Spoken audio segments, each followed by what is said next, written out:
always worry about that when you're saying about, because this is good for a lot of lawyers are making money, not a tremendous amount of money, or they're making a ton of money, but they're not investing in anything else. They're not diversifying. They're doing the 401k, whatever. Mm-hmm. So what would be your strategy? You're finding a house, let's say for 200, you're putting 40 down. So you're lending yourself the rest. Did you start an LLC? Are you interested in REIT? Do you have any other investors? Are you doing it yourself? That kind of thing. Really good questions.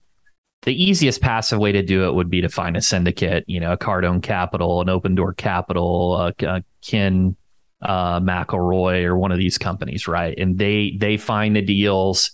You get all the tax benefits, but you're kind of, it's a lot of trust, right? You have no control on when they're going to sell the property, how they're going to perform, but that's the easiest way. The way I'm doing it is I have certain criteria, like my avatar, and that I want to hit to get my numbers right. And where I've had a couple issues where I've deviated, but like, I think I can get my rent out of this, and I spend too much, or I just deviate.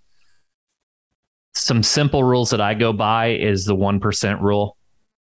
So if I buy a house for $100,000, I want it to rent for $1,000 a month. If I buy one for $200,000, I want to rent it for $2,000 a month. That will keep you out of scary land.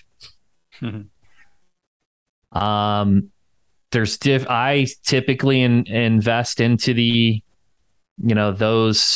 long term. I don't do the short term rentals.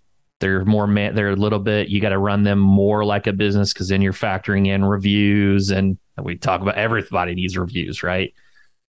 And the daily cleanups and things like that. So I look for criteria. I make sure the numbers work out. I try to not be too leveraged, so keep more money in the deal.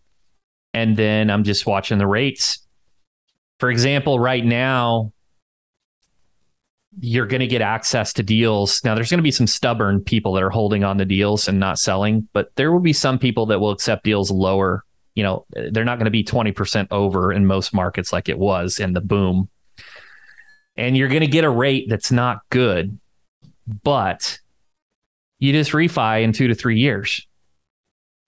Yeah. So you get access to a better deal. It's cheaper, and you take the short-term hit, and then you just refi into a long-term fixed rate.